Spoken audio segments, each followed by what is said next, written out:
We are joined by Telangana Minister and former Indian Air Force veteran Uttam Kumar Reddy Garu. Sir, the main question that the opposition, especially the Congress party, is raising is about how many Rafales are downed in the conflict that had taken place with the Pakistan, and you are also questioning the same. Tell us more about this particular issue, sir. What is the Congress party demanding, and what exactly would you like to say as a former IAF veteran? How do you see this particular conflict that had taken place? Bashir, at the very outset, as a former Air Force fighter pilot, I salute our Air Force, my former Air Force colleagues, the Air Warriors, who have done a brilliant job in the 4-day Indo-Pak war. I think the way they struck the 9 terror bases on the first day, or the air defense of the Indian skies and the borders, and also the third day when they struck their air bases with devastating impact, uh, I am full of appreciation and I applaud them, I salute them. Now, having said that, from time immemorial, anytime there's a war or a conflict, both countries give their version of the victories and their losses. So the moot question is, when our leader Rahul ji asked a question to the External Affairs Minister or to the government, I would say that what were the losses, or were there any losses, and what were the losses of fighter aircraft? I mean, the BJP rank and file from everybody attacked him on being anti-national and anti-unpatriotic. Very bizarre, very strange. Such kind of comments being made on a family. Two members who are prime ministers who made the supreme sacrifice for the sovereignty and for the unity of the country. That is one thing I have serious objection to. You ask a question, you're not unpatriotic or anti-national. The government has to be accountable.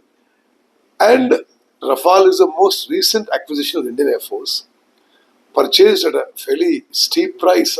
I think if my figures are right, it's about 1,600 crores per aircraft. So if there's a loss, I mean, the government could have been upfront as to what we are saying. We appreciate the armed forces. Fantastic job they have done. Outstanding. We salute the bravery of armed forces. But if some reversals have taken place, that also should have been more transparent and upfront. Now, as per whatever foreign media is reporting, what we don't have any access to any classified information. But by circumstantial, whatever is the evidence and what are the debris found near Batinda or whatever, people are speculating that Rafales have been lost. So we are saying the government must be transparent and upfront. We entirely appreciate the efforts of the armed forces post Pearlgam incident. And I think it was the right thing to strike the terror bases. On that, there is no two opinions on that. We stand by the armed forces. But if Rafales have been lost, until yesterday, till the Chief of Defence Staff admitted that fighters were lost, why was the government trying to kind of hide behind, not wanting to say whatever has happened really? Because the CDS himself said that, we have had losses and we have learnt our lessons and we'll go forward. Yes, that is exactly what we are asking. So for 4 weeks, why were the government not wanting to be transparent? Other thing is that in the DGMO briefing, Air Marshal Bharati had himself said that this is a combat situation, that there would be losses, but objectives have been achieved and the pilots have come home. Very good. We salute you. There is no two opinions on that. But that also indirectly hinted at loss of fighter aircraft. And, there were pictures in the media about, I think in Indian Express or somebody published, some publication published photographs of ejection seats from the ground. I'm a fighter pilot myself and I can recognize that. So obviously there was a loss of fighter aircraft. So what we are asking the government is to be transparent and upfront.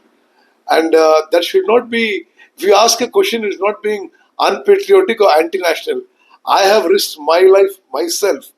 I've been a MiG-21 fighter pilot, a MiG-23 fighter pilot. I've served on China and Pakistan borders. I've served in most of the bases. Spent most of my Air Force life at Adampur, at Avantipur, been in Uttarlai, many of the bases which the Pakistan Air Force tried to damage. So we are patriotic Indians, we are ex-servicemen, we appreciate the work done by the armed forces. We would just like the government of India to be upfront and transparent.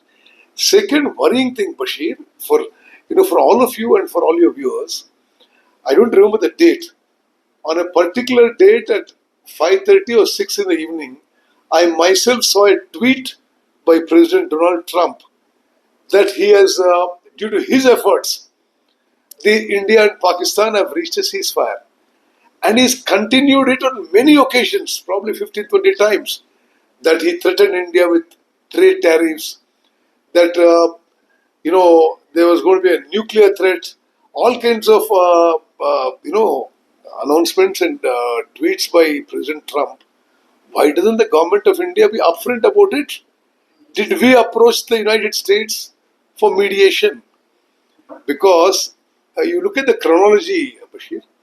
On a particular day at 5:36 in the evening, President Donald Trump announces on a tweet that he has organized a ceasefire between the two countries. And he also said, if I remember the words right, now India and Pakistan are using their common sense and intelligence to reach a ceasefire, as if we didn't have before that. And that was on a particular day.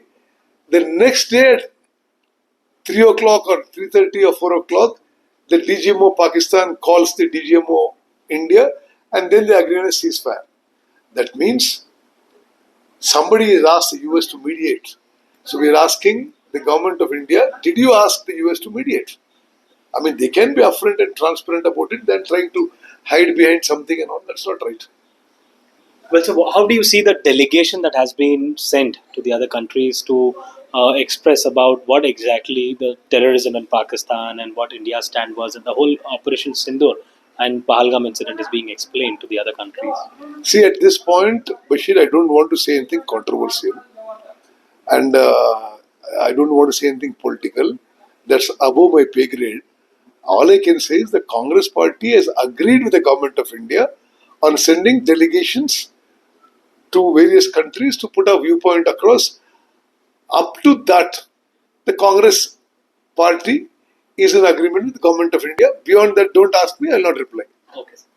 Thank you so much for speaking with us. So this was Telangana Minister and former IAS veteran fighter pilot Uttam Kumar Reddy garu. Camera person Nasir Abdul Bashir, Hyderabad.